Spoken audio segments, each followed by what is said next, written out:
Welcome to the DreamViews podcast. I'm CanisLucidus. And I'm OpheliaBlue. This is episode 2 of the new question and answer format that we were doing, where you guys submit your questions and those of us on the podcast crew answer them for you. For this episode, we are opening things up a bit.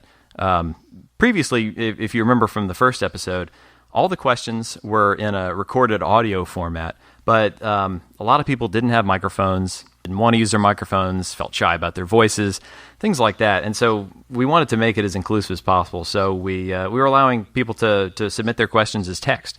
And you can do that too if you have a question. You can submit that via the thread or via private message to any of us on the crew. The crew consists of OpheliaBlue, Rare Cola, Paigeyemps, and myself.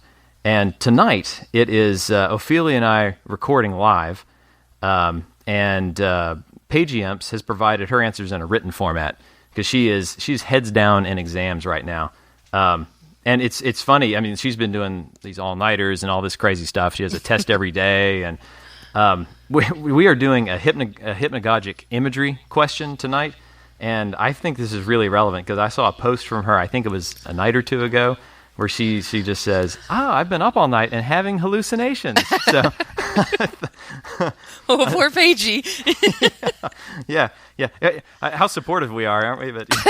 But I'm really, really pleased that she was able to submit some questions. We'll be reading her answers. We'll be reading what she had to say. Rare Cola is going to be with us, hopefully next episode or future episodes. But he's got construction going on around his house and everything, and a whole bunch of family stuff going on, and just impossible to find a place to record. You do need peace and quiet. Like, I need the kids to be in bed, for sure.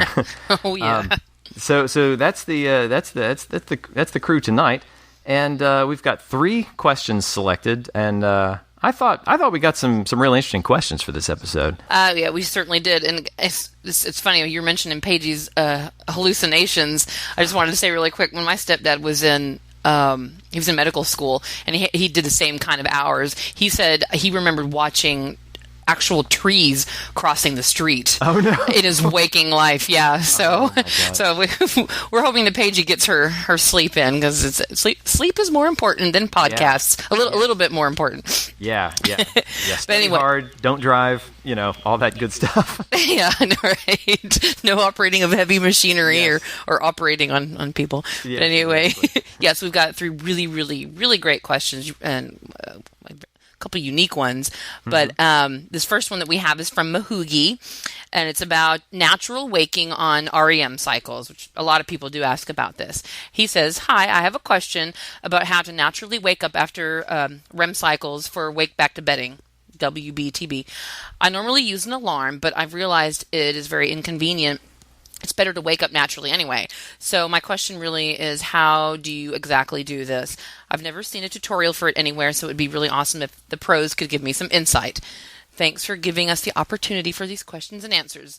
The first one was really cool, and I'm looking forward to the next." Well, thank you, Mahugi, for the compliments. Yeah, thanks, bro. Yeah. I'll just list these 4 that I thought up. The most common one that everybody always says: drink something before, drink water before bed. Mm-hmm. It's kind of hard to know how much and when that will wake you up. Yeah. But if you practice that a few times, you might it might be consistent. You'll know. Kind of unorthodox version of that would be to eat something really heavy before bed. I know that wait a second. What are you suggesting? Well, when I eat something like, say, pizza with a lot of cheese, or really heavy Italian food, or Tex-Mex or whatever, I'll wake up at about 4:00 in the morning. Where are we going with this? No, that's not what you're thinking. It's more like food sweats, I should say. I'll wake up and I'll just be kind of uncomfortable. But then I drink a glass of cold water, go back to bed, and then if any of y'all have read about, we'll talk about supplements in another chapter, but yes. Just, anything that will affect your dreams at night. Heavy foods, cheeses, things like that can really affect your dreams. Yes. So that's something worth experimenting with if you're. That's a great one. If you want to, it wasn't what you were thinking. Yeah, I was like, oh man, I did not know we were going with that, because it's like I've heard of the pea water, and I'm comfortable discussing drinking pea water before bed, but I was not sure about the Mexican food induced lucid dream or what was going. Yeah, I don't know what it is about heavy food before bed, but it'll wake you up at some point for whatever reason. No, that's actually a very good idea. Yeah. Another thing, just adjusting your sleep schedule. Go to bed earlier. You might wake up earlier. Later, you'll wake up later. Just kind of time it to see what happens, which kind of leads into what I was going to say next, which I think you told me. So I don't want to. Hope I don't step on your toes here. No, go ahead. Just establishing a consistent sleep schedule in general will help you isolate when you kind of naturally wake up, and then hopefully if you keep your sleep, I know it's hard, but keeping your sleep schedule as consistent as possible might line up your wake back to bed times a little bit better. Yeah, I totally agree with that. It does help. It's in some ways it's kind of can be contradictory, because my suggestion is, hey, keep your sleep cycles really regular. But I know, for example, that one method that you had success with was to sleep in certain days, and then you sort of naturally wake up, and then you go back to bed, and then there's your wake back to bed. But yeah, I mean, I do like the consistency, because then it allows you to, first of all, do what you suggested and have done in the past. I know you don't do that as much with your new work schedule, I think, right? Right. Yeah. I've almost kind of just given up on lucid dreaming when I work, just because I go in either I have to go in early or I have to go in really, really early, and I don't want to pressure myself. I know a lot of students have the same issues, or anybody who's got a new baby or something. Oh yeah. But sleeping in is really cool, because if you can sleep in, like seriously sleep in, no one's going to bug you, no one's going to try and wake you up or mess you up on it. It's like a big, fat, several hours long trial and error period for lucid dreaming. Wake up. Am I feeling it now? No, go back to sleep. Wake up. Kind of really like feeling it out a little bit, and you might. That's how I got lucky with de-ilding, which I did before I ever wilded. That really, I don't know, just that all those extra hours really gave me a lot of time to experiment. Yeah. Yeah. Well, because what you're doing is you're spending all that time just on the edge of just the edge between wake and sleep, right? Yes, and so much of lucid dreaming is about that. Right? You've got to be asleep, obviously, to dream, unless you're Paigeyemps and hallucinating. But you've got to fall asleep. But you've got to have the right part of your mind active. Because again, when you fall into a lucid dream, it is a neurochemical event. And you've got to have the right balance going on between being asleep on one hand, but having a wakeful mind in a lot of ways. And that's perfect. Like, because with sleeping in, you kind of, like when you're dozing and you just kind of, oh man, this is nice. I'm just getting all this extra sleep. And you do keep waking up, and it's just, you're just right in between. And it is a perfect spot for de-ilding, and wilding and everything. Yeah. Some really great stuff happens. I don't sleep in much. I've got small children, so there's not a lot of that going on, but I hear it's nice. It's wonderful. Ever since my son could go off to school by himself, yes. I was just like, oh my God, this is like being a kid again on the weekend. I remember that. Yeah. Anyway, all right. Do you want to read Paigeyemps' answer to this one? Yeah. Okay, so all of this is going to be Paigeyemps' words, not mine. I'm not going to rip her off. So this is Paigeyemps. It's been a while since I actually did a proper wake back to bed, but a little tip I could give is to not sleep when you are tired. In my opinion, if you wait till you're very tired and sleepy to sleep, you'll end up sleeping longer and deeper than usual, and that prevents you from waking up naturally. On the other hand, if you usually sleep at, say, 10 p.m., start laying in bed around 9 or so. You'll find that you'll be properly rested and have a decent flow of your natural REM cycle, and you'll be in better shape to notice when you're waking up. Of course, pair it up with some mantras before bed to help remind you to take note whenever you're actually waking up.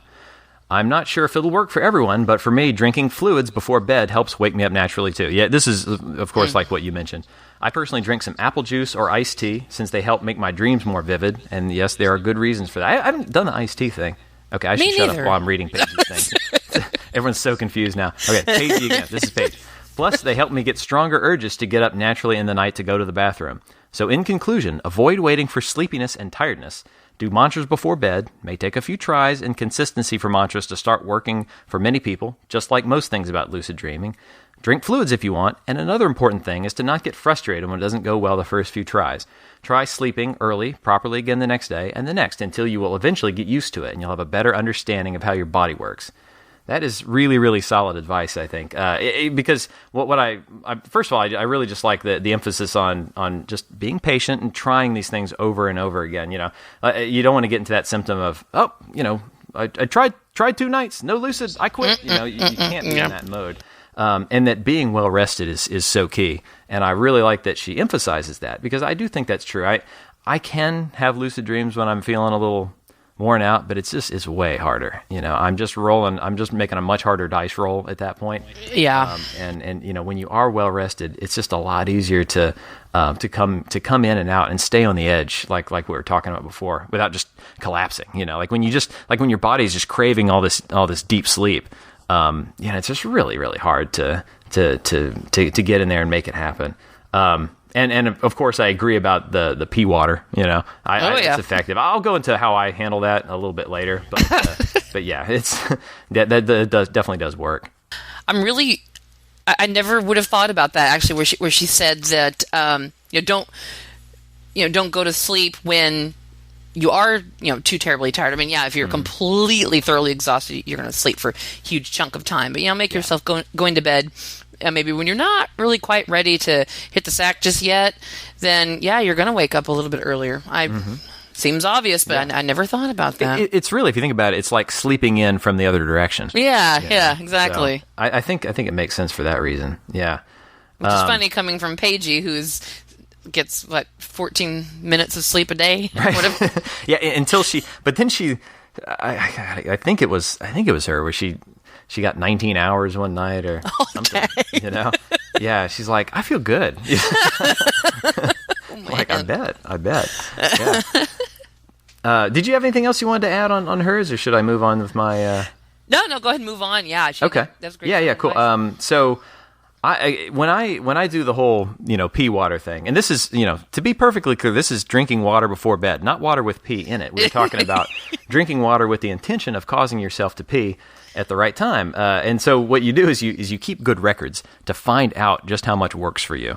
And this is obviously advice coming from someone who's maybe a little more on the type A side, I guess, or just I'm just very nerdy, I guess I should say. Where I like to write down this stuff. It's like, I tried 1 cup tonight, and write that down on my spreadsheet or whatever. And then I figure out, okay, what time did that make me wake up? All right, I tried 2 cups. That's totally good. I'm a big believer in record keeping, just because my memory is not. I'm very easy to fool. I'll remember something wrong that never happened or whatever. And with this way, I can say, you know what, 1 cup. I woke up right at 4 a.m. Perfect. Or I woke too early. Maybe dial it back a little bit. Too late, maybe pump it up, 1.5 cups, and then just see what happens, and eventually you do kind of get to the point where you're like, this is the right amount for me, and you start waking up at a more consistent time. And another thing that I like to do is to set a specific intention for a specific time, and say, and like as you're falling asleep, you look at the alarm clock and say, all right, you know what, 4 a.m. I'm waking up right at 4 a.m. And just really challenge yourself to hit the time like dead on. Just see if you can do it. And you will be surprised at how good your brain is at doing that kind of thing. Especially if you like Paigey was suggesting, you go to bed not too tired. And if you do that and you challenge yourself, like, I want to get up at 4, you'll often hit really close. And even if you're not right on, if it's 3:50 or 4:10 or something like that, we don't have to be that exact. You may surprise yourself. That has actually worked really well for me. And then over time, the major thing is that over time doing this stuff for a great period of time, a habit starts to form. You start getting used to falling into this pattern of having 2 periods of sleep. You've got your first sleep and second sleep. I don't want to get into this, but there are some people that believe that is the natural pattern of human sleep. And it's actually pretty straightforward to start forming that habit. I mean, I naturally will wake back to bed unless I'm too tired. And if I'm too tired, then I shouldn't be doing wake back to bed anyway. So I actually don't drink a whole lot of water or anything like that anymore. Sometimes I'll look at an alarm clock and try to pick a particular time, but the main thing I'm doing is forming that habit. And I think that's where most of it comes from. Yeah. One other thing is to also recognize what motivates you. One of the issues that some people have with wake back to bed is that it can be kind of miserable, to wake this idea of waking up in the middle of the night and what the hell, and that can be a tough thing to swallow. And I really like I really like the idea of giving yourself something that you look forward to doing. Nothing that gets you so excited, like your heart rate going up and everything. So. Probably not a jog around the block. Although some people do that kind of stuff during wake back to bed. Yeah, some people do. Yeah, that is true. Yeah. I think Highlander hits the exercise bike during wake back to bed sometimes. Wow. Which I mean that's hardcore. I would be up. Like if my heart rate goes up, I'm up usually. Yeah. So I really try not to. Like I try not to get too excited about. Like if I. Man, I mean, sometimes I'll read something on the internet that just kind of excites me, and then I'm, up. I mean, that's very nerdy, but it's true. But something, like if you have a book about lucid dreaming that you're excited about reading, that's perfect. I was, you got, exploring the world of lucid dreaming. You haven't read it, read pieces of it during your wake back to bed. Gets you in the right mindset, and it can be a fun thing to read. And one thing that I have been doing occasionally. Was playing. It's this old school adventure game called Myst, and it's spelled MYST. And that was that. Do you remember this game? Yeah. Well, I didn't play it. My brother, the computer guy, played it. But yeah, I remember it. Yes, and it's very dreamlike for one thing. Has a lot of logic puzzles in it. And it's fun. And so my thinking was okay. This has got logic puzzles in it. Maybe it will, sort of ramp up the logical part of the brain for those 30 minutes or whatever that I'm up. And then when I go back to sleep, that's going to be sort of primed up maybe for action when I actually have a dream. And I have to give credit to New Artemis for this, for pointing me out that, hey, there's an iOS version of it. So I can just grab my iPhone and I'll play that game a little bit. And that's something I can look forward to. And I actually had 2 Lucids when I tried that, and one of them was actually in a Myst-like setting. Oh, cool. So it was real. I mean, I need to try this more because it was really good. But it motivates you to do something. So if you got something fun and you got a whiz and you told yourself you're going to get up at 4 a.m., that's a lot of like a lot of incentive. Yeah. You got a lot of tailwinds blowing in the right direction for you to be successful with it. So yeah. I think that's my advice. I like your motivation idea. My particular one, besides just getting up and go to the bathroom, which gets my just moving around like that gets my heart rate up just enough, but not too much. And I guess I never thought of it before, but what really motivates me is dream incubation, which is one of the things I do. That's my big mental preparation before I wake back to bed. For me, how to do that. I'm so spotty with dream incubation. Well, it's funny. What I incubate is not always what I get, yeah. but think like I'll think about the task of the month or whatever the goal is I really, really want to do. Man, I set up a whole environment. I Nice. imagine not just what I want to dream about. I imagine myself going from either awake into a lucid, or imagine myself, if it's going to be a dialed, for example, I imagine what it would be like to be going on non-lucid and then suddenly getting that spark of lucidity. Yes. Yeah, I imagine that process and just Beautiful. make it as real as possible, and I'm programming my holodeck at that time. Yeah. And that's a lot of motivation for me. And actually doing that helps me kind of fall back to sleep. If for say some reason I wake up, I'm having a hard time going back to sleep, which completely diminishes the whole point of a wake back to bed if you can't get back to sleep. Yes. Sometimes it's almost like the happy place. I'm kind of lulling myself back to sleep by That's just beautiful. creating this wonderful environment. I think that's great. That's great. I do something like that for the mild. But it sounds like, I mean, really, what you're doing is really even more advanced. And I like that too, because if it makes you happy and relaxes you like that, you're not going to have all this anxiety about, oh my God, why am I not falling back to sleep? This sucks. I'm so mad. And, then you're really awake. And yeah, that's a great approach, definitely. So just to sum up everything, I guess, pee water, right? Drink your pee water. Let's see, what else did establish your sleep routines, figure out, when you want to wake up and when you don't, and when you want to go to bed. Right. Yeah, exactly. And then, give yourself something fun to look forward to, and set a goal, set an intention to wake up at a certain time. That can involve a mantra, like Paigey's suggesting, and you could even pick yourself a time on the clock and tell your brain, hey, I want to get up at this time, and then try to make it happen. Cool. Well, let's move on to the second question. This one is from Blair Bros. It's about imagery that he experienced while falling asleep. So this is Blair Bros here. It says, by the way, is there something like a lucid daydream? This morning I had a very realistic and intense dream.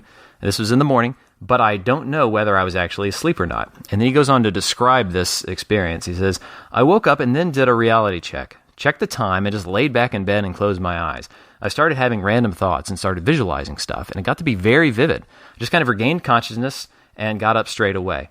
It was like when I was visualizing, my consciousness took a back seat and was just observing the scene, if that makes sense. Then it kind of came back to me, and it was like when you snap out of a daydream. And then he said this also happened at night. Now, this is to a lesser degree, I think, but this is at night. When I went to sleep last night, just normally, I kind of experienced the same thing, but differently. When I was drifting off, I was trying to visualize a lot to see if I could get that level of realism and such, as I think it's pretty cool that I can imagine things, daydream the most vividly when I'm about to go to sleep.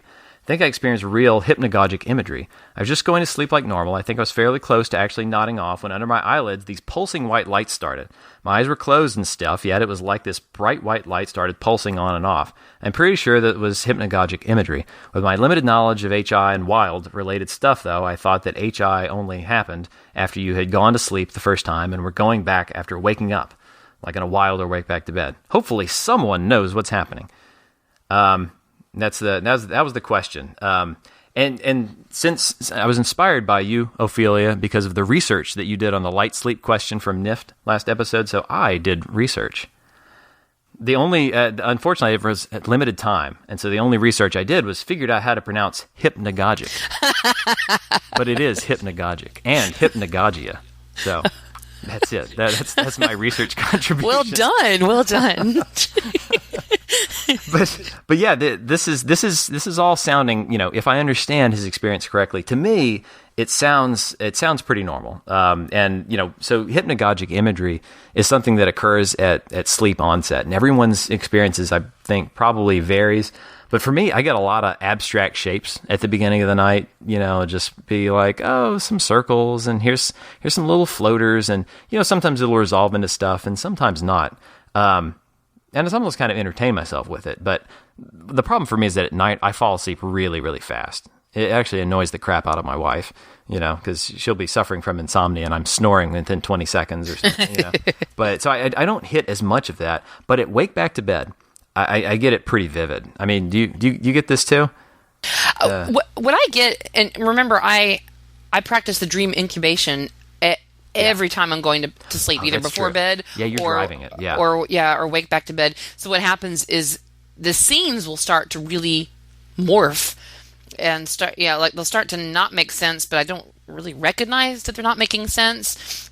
Sometimes it'll jolt me awake, and I'll be like, oh, that's weird. Like I'll be thinking about one of my personal goals is going to be one of the next tasks of the month tomorrow. I don't want to give it away yet. Okay, yes, got it. No spoilers. Actually, no, I can't, because by the time you post it, it's going to be August 1st or later anyway. Yes, it will. And this means that I'm going to know, an hour before everybody else. Yeah, like 2 hours. One of the ones is I wanted to, because it's August and it's a really hot month, I want to, create a portal to Hell, Hades, Tartarus, whatever you want to call it. Very nice. And find the devil, Mephistopheles, Beelzebub, whoever, Pluto, and have a cold beer with them. There you go. Didn't you get dragged to hell through your kitchen one time? I mean, this isn't. We're talking dreams here. Yeah. Yeah. Wait, you mean dragged to hell in my kitchen in life? Or? No, in your dreams, never in real life, as far as I know. No. There was in the past there was a go to purgatory. Oh yeah. Because it was All Saints Day or something like that. You had to go to purgatory and rescue a soul, but I couldn't create a portal to purgatory. It kept going too far, like all the way down to hell. Oh, that's right. That's what it was. I was getting all these demons and creepy things, and I wanted to. Even though I was lucid, I didn't want to be too scared. So I decided, I'm going to try and do this. And I thought I'd incorporate it with the August task of the month because it's really, really hot. So what a good idea. I kind of remember that dream, and I remember you like this portal to hell opened in your kitchen floor, and you're like, I didn't do it. I feel like such a wuss, and I'm like, dude, don't feel bad that you didn't want to be dragged to hell through your kitchen. It's hard not to get kind of freaked out about stuff like that. All right. Anyway, yes, cool. It's super scary. But anyway, cool. If I'm imagining this, for example, like I'm thinking, okay, I'm going to imagine, waking into a wild or a dialed or whatever, and the way I like to, I don't really know how to create portals very well. It's never happened. I can phase through things, like a mirror, and come out someplace, although I can't usually control it. But what usually happens, if I phase through a mirror, for example, it'll take me to another room, on that same plane. Yeah. But if I phase through the floor, it goes, straight to hell. That's apparently. I'll push my face through the floor, and just a huge column of earth disappears all the way down to the core of the earth, wherever all the fire and brimstone, whatever. And I'm going to keep phasing through walls for. No, it is scary. I've had things jump out at me before from there, but at the same time, I'm intrigued. I'm like, come on, it's a dream. I shouldn't be chicken. I'm still chicken a dream water. But anyway, if I'm going to sleep and I'm what I do is I imagine what's going to happen. If I wake up into a dream, I'm lucid. I say wake up into a dream, but you know what I mean. And the first thing I'll do is get on the floor and open a portal to hell. And as I'm kind of thinking of these steps, pretty soon along the way, something will just stop making sense. Like instead of being on the floor and trying to create a portal, I'll be sitting at a table eating an ice cream cone. And it'll be completely just this weird random shift that... So sometimes that'll sort of jolt you awake, and then other times... Yes, exactly. It'll either jolt me awake, or sadly, it'll suck me right straight into non-lucidity. Oh, okay. So I've never really had a lot of experience just, going to sleep and focusing either on the back of my eyelids or just, the whole sort of emptying your mind and waiting for something to appear and using that as an anchor into your lucid dream is not something I have a whole lot of experience with. See, that's more my style of wild. You are a more experienced wilder than I am, but most of mine are not that vibration style where you get the big crackle of electricity and then that sensation of motion and everything. I've only had one of those, and that was a week ago. So that shows how inexperienced I am with that kind. Most of mine are using this sort of hypnagogic imagery and half dreams that Blair Bros is talking about, where you start getting this hypnagogic imagery, and you hang back and you let it, you just sort of watch it as casually as you can. And then it starts becoming those half dreams, and then the trick is to not get jolted awake, and not too eagerly pounce on the new dream scene either, but just sort of let it form, and find that right time to start interacting with it in some way. And go ahead. I was gonna say I would say that I prefer that way. Definitely, anyone listening to this, don't think that it's better to get hit with a weird vibration sensation or hear a buzzing sound. If you're waiting for physical things to happen, then it can be a real big letdown and set you up for failure. I actually like the visual ways better. Like you were saying, you had the one experience with the electric sort of vibrations feeling. Right. I've had maybe one and a half experiences where something I visualized led me into the dream. I think that's better because it's a little bit more power of the mind, something you can control a little bit better and hone in and practice rather than waiting for some physical sensation to happen, or like a sleep paralysis, things like that. Waiting for these ridiculous sensations to happen. Yeah. You could be waiting for such a long time. Yeah, I mean, often they never come. They never came for me. I did, I don't know, maybe a dozen wilds, and never had any of that stuff happen. Because really the common thread, regardless of your style, even if you're one of these people that's doing it, just like, oh man, I got to hit vibrations, or I got to do this or that.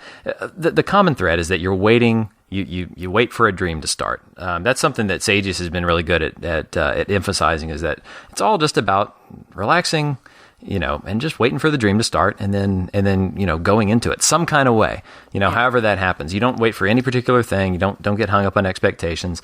And this hypnagogic imagery is a good way to do it. Like I can remember, one of these half dreams I had where, I just sort of became aware, all right, there's like a rooftop here. And then I really felt like it was there, and then reached out to touch it. And one of the things that seems to help is to not use your muscles when you're reaching out to something. Try to will yourself to do it. That'll sort of prevent you from kind of doing waking up in one of these hypnic jerks, where you just move all of a sudden and wake yourself up. But if you will it to happen, you will your dream body to interact with the scene, then it'll happen. And then in this one, I was like, I just started pawing at the rooftop, and then I was like, oh, and I was dressed in black, and I was like a ninja, so there, free ninja dream, just like that, and like rolling off the couch sometimes, like if I start imagining, myself on a couch, kind of like a half dream of a couch, I keep imagining my body rolling off of the couch and getting up, and that's been a wild, rubbing the floor of a cave. Just things like that. Or, even if you're, the only thing you're aware is your dream body, if you will yourself to do like a nose pinch reality check, that can do it too. Because then once your dream body actually grabs your nose and blows through, it feels just like doing that in like a dialed situation. So reality checks can be a way to do wilds too. Just all of that kind of stuff is a great use of this hypnagogic imagery, in my opinion, for and the half dreams that it leads to. It's all kind of a continuum between this imagery and these half dreams. I think all that's a great way to enter into wild, and that's what I would try to do. If you've got a knack for this kind of stuff, give it a try. If nothing else, it's fun. It's like you said, like you start thinking about this stuff and imagining all these different things, and it's sort of a fun thing to look forward to. It's true. Those in-between phases can be so interesting. Creepy if you're young and you don't know what's going on, because that's basically just nightmare material right there if you don't know what's going on. Yeah. So I've been talking to my son. He's 9, and I let him know everything about lucid dreaming. So he'll hopefully hone in on that early on. But yeah, there's so many just different possible levels between awake and sleep and dreaming and lucid dreaming, and play with them, play with different combinations of them. Try and control some, let some happen. Figure out like you were saying what you have a knack for. For me, it's sleeping in a whole long time. I could develop a knack for that. Oh yeah. Now I've got a little bit less of an idea of what to do with the nighttime hypnagogic imagery. The one thing I can suggest is something someone else did with it, which is, and again, just to recap, what the nighttime stuff that Blair Bros was experiencing was just a lot of these abstract shapes, and a lot of what caught my attention when he said pulsing white light. Now, Xanos did actually, and other people have done this too. Xanos did have a successful wild at the beginning of sleep. This is something that's usually pretty rare, and it's an advanced maneuver. It is advanced. It's more difficult because you are unlikely to pass directly or quickly into REM sleep, and a wild into REM sleep is just an easier maneuver. It's easier to maintain your self-awareness during that time, but it is not impossible. And he did that. And what catches my attention is that when Xanos did that, he had a pure white light experience, where he was floating without dream body or without really, I think, much physicality at all, in pure white light, while voices spoke to him and said various things. So just a very different kind of dream, and I think a really unique experience. Yeah, I don't know if you'd ever heard him talk about that one. It was some time ago, and this was it was a mind expanding thing for me to read. I've never done that, at all. I'm totally a wake back to bed guy all the way. But yeah, he just at the beginning of the night, I think he was hitting like some socialed cycles or something, and then wilded right into a dream. Pretty cool. So could be something to try. Advanced stuff, but there's not much downside to giving it a shot if you want to. But I like wake back to bed imagery. That imagery is so much stronger, and you can kind of wild into it that way. That's very interesting. Like you said, I've been able to have a wake back to bed and wild, really, really, really, in the wee hours of the morning, but not like when I first go to bed, which is something I think would be amazing if we could all learn how to do. I think that'd be a gold mine right there. It would. And the dreams are very different, I think, in that phase of sleep. They're a lot more abstract. There's less imagery, or the imagery is different, because you don't have the REM going on, but it sounded like it was a cool thing for sure, just very different. So yeah, pretty cool stuff. But yeah, so just to kind of sum up everything, this definitely to me sounded like hypnagogic imagery. And if you hit one of these at wake back to bed, it's a great way to try to wild. And like Ophelia mentioned, this can just be fun stuff to play with too. Enjoy it. I mean, it's part of the fun of doing wake back to bed and preparing for a lucid dream is enjoying these transition states and these sort of like super daydreams almost. Yeah. During that time, and just have fun with that and really relax. It'll help you fall into sleep much more easily, I think, and just enjoy your wilds. Yeah. So I think we're probably on to our third question now, and this one is from Booney. Did you want to do Booney's question? Booney, yes, he's a great student. I really enjoy reading his workbook a lot, and some very interesting lucids. But anyway, his question is titled "Unwelcome in My Own Dream World." But the last few days, I'm getting these moments of awareness and lucidity in my dreams, but I don't have a chance to really enjoy them because DCs are attacking me. Dream characters keep attacking me.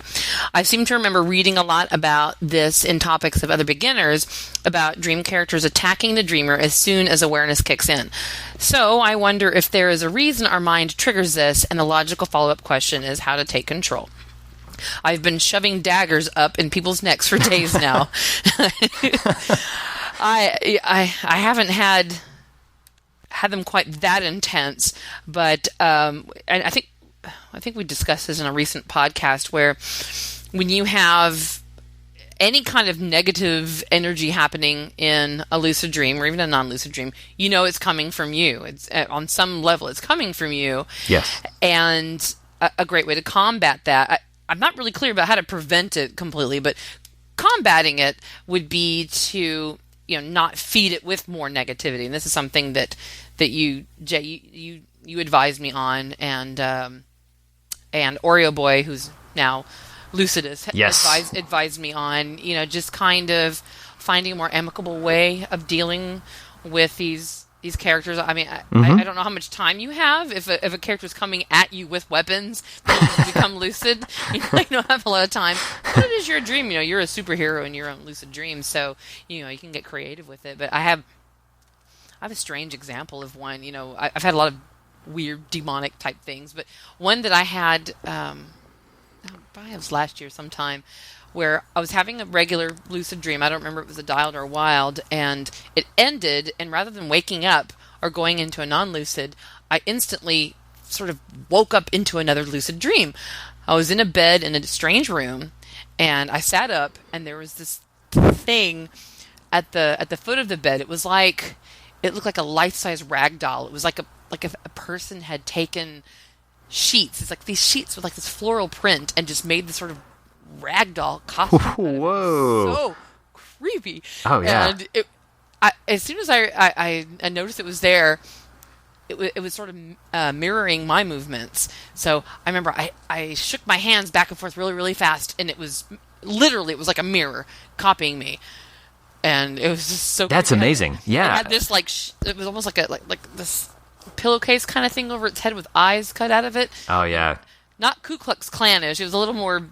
No, I get what you're talking about. Yeah, ragdollish or whatever. Yeah. I did that, and it copied me. More Raggedy Ann, right? But yeah, that's wow. And then I was like, okay, and then I flipped it off with both my hands, and it copied that too. And I was like, shit. I was like, this is creepy, but I wanted to keep lucid dreaming. I was like, I'm in another lucid dream. I know I'm dreaming, but I got to get out of this mess. And I looked, to my right, and there was a door. But there was like no way for me to get from my bed to the door and this thing not have a chance to get to me. So I tried. I got up and I ran to that door as fast as I could, and that thing jumped on me, and then I woke up for real. So when I think back on that dream, I kind of wish I had taken the opportunity to do something different. Like maybe the thing had no weapons, and no gruesome mouth or anything. It was covered in sheets and stuff. And it was just making you feel icky, really, right? Yeah. If I'd gone up to it slowly and been like, "Hey, bro," and tried to shake its hand, or anything positive, any kind of positive energy might have change the outcome of that particular little snippet of lucidity. I don't know. I agree with that, because that stuff tends to get reflected back on you, especially and your hostility does. I mean, in this case, it was very literal, right? Like you flipped at the bird, you got the bird right back. I know. I mean, that was pretty clear cut. And yeah, that positive energy might have played back on you. Yeah, that would have been a good way to handle it. It's hard though. You get freaked out. It's true. Yeah, I've had dreams with these creepy demons crushing me or laying on top of me and pushing me down, and I would try and fight, and sometimes I'd win and sometimes I wouldn't, and one time I just didn't do anything and asked him what his name was, and eventually it just kind of went away. Yeah, that is great. It's one of these deals where I think, bar none, that is the strategy to handle this kind of stuff with, is projecting positive energy or ignoring something, that kind of stuff. The hard part to me is remembering to do it and having the awareness to do it, because I get these sometimes these runaway freight trains of emotion going on in a dream, and you don't get this kind of stuff in waking life. It's hard to make a comparison to it, but like for me at least, the level of emotion, emotionality can be just out of sight. And it's not something that you feel or are used to dealing with in waking life, even in a lucid dream. When you are aware that it's happening, it can sometimes be a hard thing to control, especially if you've gotten a little freaked out or any of that kind of stuff. And well, something that helps out with that a lot, which when you've lucid dreamed for years and you've noticed that there's something that's happening regularly, like for as with Booney, he's having this happen a lot. When it becomes recurring like that, and it happens over and over again, it starts to become easier to remember what you want to do to solve it. If you have this negative, weird, lucid experience happen every once in a while, it's not a big deal. It might be a long time before it happens again. So then, you might not remember what your plan of action is going to be. But what happens over and over and over and over again, like my situations with, the ragdoll was the one time, and then these creepy demon type things were several times, or I was literally going on DreamViews and I was asking people for advice. I was like, what do I do about this crap? Yeah. And it became so concrete and so real, and then because it was happening over and over again, just a reiteration of that, eventually my plan of action started to seep through, and I remembered what to do. One time I had an issue where I was getting crushed by these creepy. I used to call them de-aisle demons, because they would appear when I was waking up from a dream and trying to go back into a dream, and I would become lucid, but it's like I had this extra step I had to go through of getting this creepy demon off me.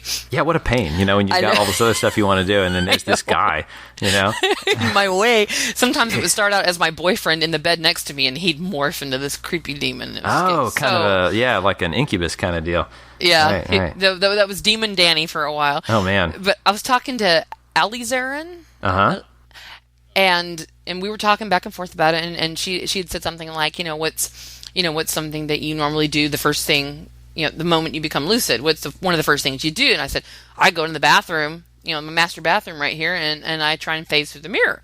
And she was like, well, next time you start having trouble with this demon, why don't you just forget the demon and go straight for the mirror. That's great advice. It is because it takes all the focus off the problematic thing. Yeah, that's why. Yeah, she's an ace on the dream control stuff, because it really is about what you choose to feed, what you choose not to feed, and in this case, the main insight is knowing that everything you see and all these obstacles, they are entirely of your own making. In life, this is often true as well, but it can be a little more ambiguous. But like in a dream, that's it. It is you. And if you're having these things happen, it is because you expect them to happen. And then it's all about, at that point, figuring out how to undermine, break down that schema, turn it around. Just recast it so that it doesn't happen that same way. You want. If you've got this idea in your mind that you're gonna get attacked, you have to change that. You have to look at it as something that happened in the past, but it's not going to happen this time. And if it starts to happen, you just pretend it's not happening. Yeah, seriously. totally. It's like, that's not happening. No, it's not. And it really is effective.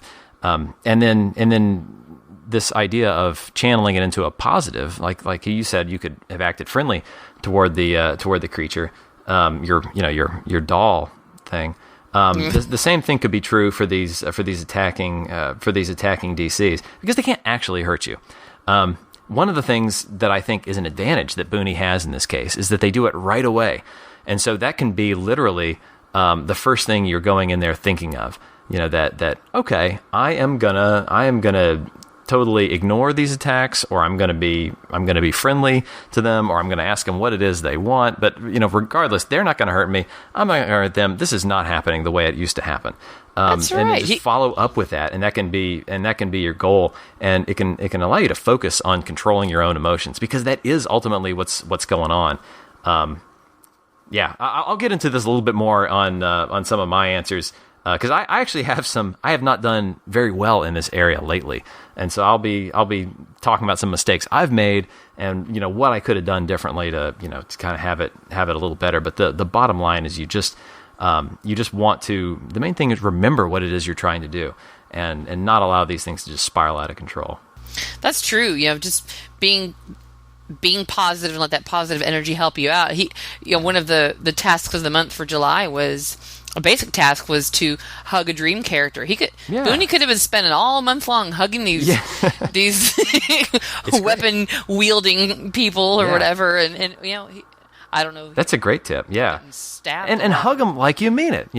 Hug them like I like you. Just do it. And just actually try to feel affection for the thing, and it will return that in some way, because now you've channeled energy in a positive direction. It has to go somewhere, you're the source, and so it will change the dreamscape. It will.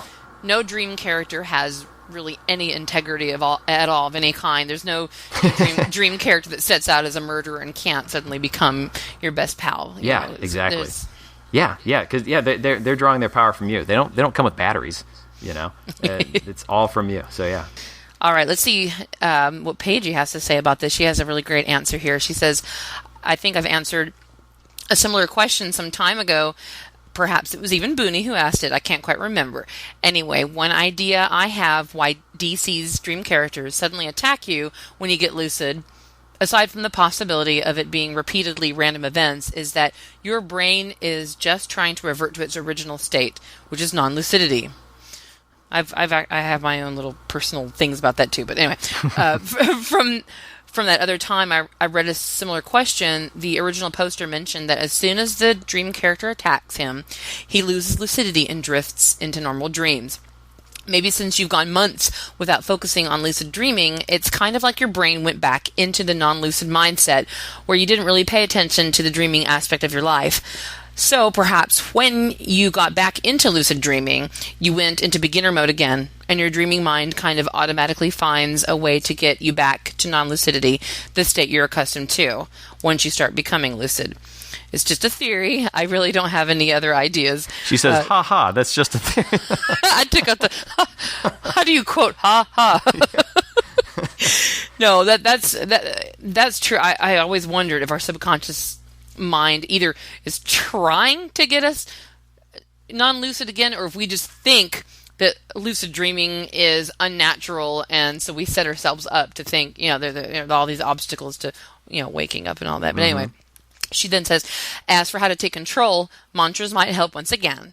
Before bed or throughout the day, keep telling yourself that the next time it happens and a dream character attacks you, you'll stabilize or remember to focus on staying lucid. Try to encourage yourself not to get overstricken with that initial fear that once the DC starts attacking. Another thing you could do is, while you're awake, recall those scenes where you're being attacked. I like this. Visualize it over and over, but instead of the usual ending, try to visualize it going your way. You start getting lucid, dream character attacks you, you freak out a bit, but this time you calm yourself down and stabilize. Perhaps even fight back against the dream character, or yell at him to stop, or make him stop with some kind of superpower, or anything you want. As long as the ending to that visualization is in your favor. Again, more positive thinking, more power of the mind. Keep visualizing that many times. Memorize it, kind of like rehearsing your scene. Hopefully the next time it happens, you'll have gained a much better idea of how to handle it instantly, even though you might not have the highest awareness to really think straight at that precise moment, which is, very hard in lucid dreaming. We know that. It is.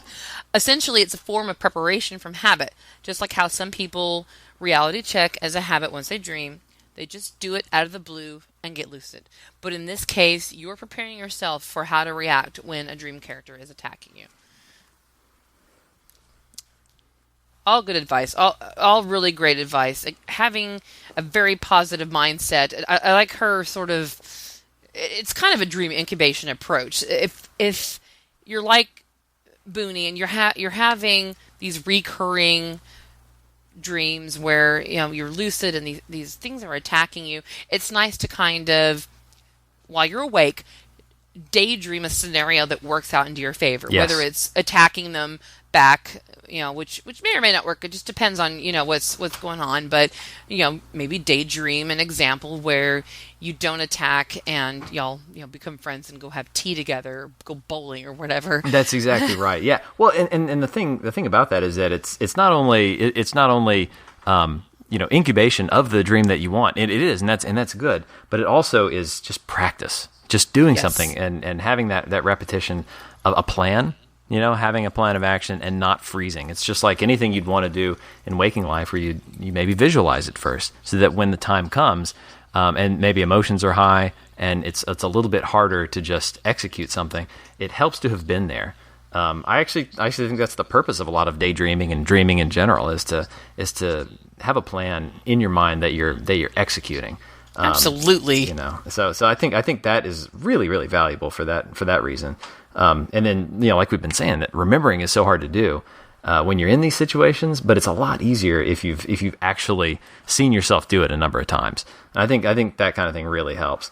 But yeah, I wanted to also say a few things about the idea she had early on about, hey, what if your brain doesn't want you to be lucid and this kind of thing. And that really is interesting because it's hard to separate what you want from what your subconscious wants, but they're really the same thing in a lot of ways. There's not, it's easy to sort of become in awe of the subconscious because it's mysterious and everything, but it's not. It's really part of you, and it's not something that forces you to do to be one way or the other. It's just another it's just another place where schemas live. I mean, like if you have this idea that you're maybe feeling tentative or uncomfortable, dreaming or lucid dreaming, or if you just like a question to sort of ask yourself is when you're in a lucid dream, do you feel welcome? Right. And why shouldn't you? You should. It's your place in your mind.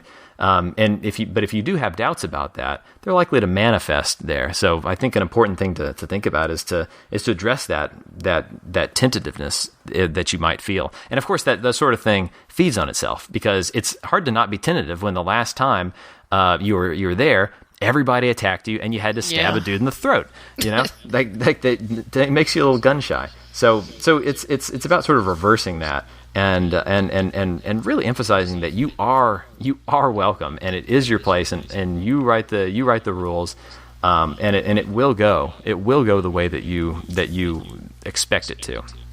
So it's about what you want and making it so that you expect the things that you want.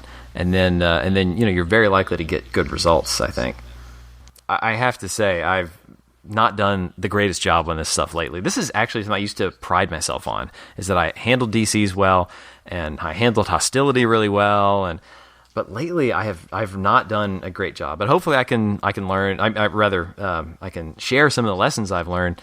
But I have to say, I've faced a couple of hostile DCs lately, and the last guy, I threw a wrench at him, and I called him a butthole, or a variant of that, and then the Lucid before that, I kicked a guy in the balls. So it's not been good. It's the issue is you get these runaway emotions sometimes when you're not necessarily expecting to encounter a lot of hostility, or if it's deep into a dream, and you're kind of like focused on a particular task, and then you see this entity that's hostile and attacks you or attacks a loved one. That's when I have trouble with. If a DC attacks a loved one, or of course the DC of a loved one, it's very hard for me to be rational about it. Oh no! You just put that one in my mind. Oh, I know. Yeah, jeez, I know. Crap. You gotta feel. Yeah, you gotta be careful with this stuff. But yeah, once you get into these situations where emotion gets into it, you have to try to dispel that and avoid that, because again, I was the problem in all these scenarios by reacting emotionally and allowing negative emotions to sort of take over. It really can run out of control. Now, in these cases, after I had assaulted the DC and taken care of the problem, it was all fine. But I did have one case that was very much like what Booney experienced, where the entire dream turned on me, and that was another time where I got into a brawl with the DC, and it was one of these situations that was kind of like your dealed demon, where normally if a DC tries to make me do something, they can't. But in this particular case, he grabbed me and I actually couldn't move, and it really upset me. And so I ended up shrinking him and kind of stomping on him, which is cool. It felt good.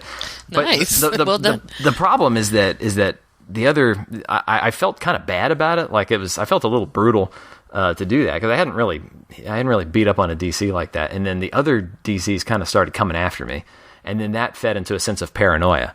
And then I even knew that I was being paranoid, but I just did not know how to stop feeling this emotion. And then eventually the police were after me, and there's these air raid sirens going on, and everyone was looking for me. These robots and things with cameras, scanning for me everywhere. And I'm like, this is all me. Why am I doing this to myself? But I just hadn't prepared properly to stop that kind of situation. But the main thing, I think, is to just be prepared for that emotion to come. And with Booney, it's happening at the beginning. It's probably coming. Just get in there, real even keel, no fear, no anger. Just either ignore them, or think positive emotions toward them, that kind of thing. That is really going to be the key, because it is coming from you. And all the times when I've really screwed this up is when I just let those emotions run away with me. The times when I've handled it better is when I either ignored them. Like I had one really, really creepy DC that was trying to creep me out, and she was saying all this weird stuff, and I was a little annoyed, but I just kind of turned away and looked out the window and pretended she wasn't there, and eventually she just went away.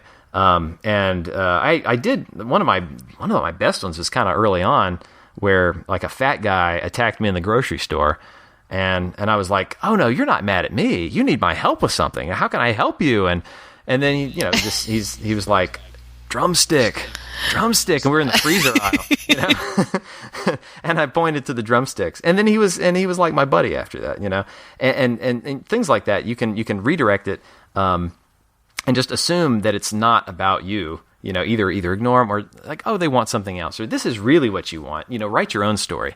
Don't let the emotion write the story for you. Let your rational mind put together a whole new narrative, and then go with that. And I think that'll go a lot better. Definitely. You can almost even, if get that split millisecond of time to where you can plan ahead, maybe plan ahead before you actually go to sleep, and then think, in that moment when someone's attacking me, I'm going to say, hey, let's have a beer and go play darts or something. see if if you can change that scene. Ignoring it is great too. I mean, don't get me wrong. That's one of the ways that I've gotten through a lot of distractions in lucid dreams. I even had a bear completely just bite my hand while I was walking through a hall. I was trying to go do something, and there was a bear, and he totally bit my hand. And right where he bit my hand, there was a bathroom to my right. I just went into the bathroom and I shut the door, and as I shut the door, my hand was free and everything was fine. Yeah, perfect. And if you can do something like that to redirect it or turn it into a totally different situation, it really will all work out fine. And that preparation, knowing beforehand that it's coming, that'll help a ton, I think. Definitely. So yeah, I can just to summarize everything that we talked about. I think the main thing is just to understand why this might be happening. If there's anything, if you feel like you have some subconscious hangups about getting lucid, or if you're nervous about it in any way, that stuff is all adjustable. It's all in your mind, and it can all be changed. It's if you change your mind, this situation is likely to change too. So if you think it's something coming from the subconscious, you can adjust that attitude, and try to ignore any negative energy, or channel it into something positive. If you start hugging DCs like you mean it, I mean, come on, what are they going to do? And you're Superman. You're not going to get hurt. It's all fine. You're perfectly safe. You remember that, and you just go in there happy and confident and friendly, or just unflappable as you can. Just be Joe Cool. That I think is really the way to go. Am I leaving anything out on the summary? No, I don't think so, no. All right. Well, that is all of our questions for tonight. We had some great ones this week. Really great questions. Yeah. Thank you, everyone, for sending these in, whether they're in PM or in the thread or workbooks. But we've got some episode ideas coming up that we're very excited about, so stay tuned. And thanks for listening. And if you have ideas for questions of your own, hit us up in the thread. If you see my signature anywhere, I'm always advertising this podcast and the question thread and the latest episodes. So just come on there. You can PM me. You can PM OpheliaBlue, Rare Cola, Paigeyemps, any of us, and we'll get the question in the hopper, and we'll get it addressed. So thank you for listening. And I'll let you wrap things up, Ophelia. All right.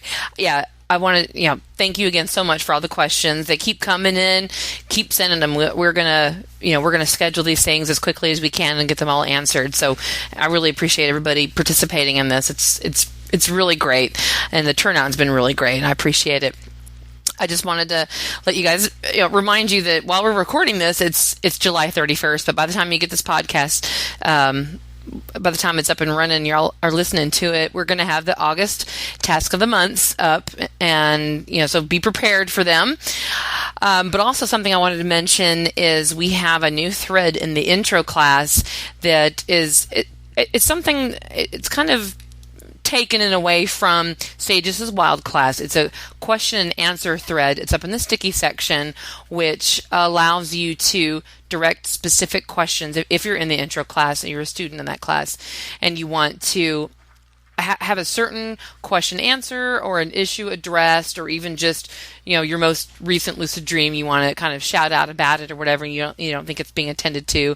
The class is really big right now, so definitely go into the intro class, look at the sticky section, and there's an intro class Q&A. Check it out. Post your questions if you have them, and we will get right on them. Either me or CanisLucidus or any of the other apprentices. DVA staff is on at Dream Guides. We're all looking out for you. So definitely don't feel like that you're being lost if we don't get to one of your workbook posts right away. So just post in there, and we'll get right on it for you. Thanks so much for listening to our DreamViews podcast, and you guys have great lucid dreams.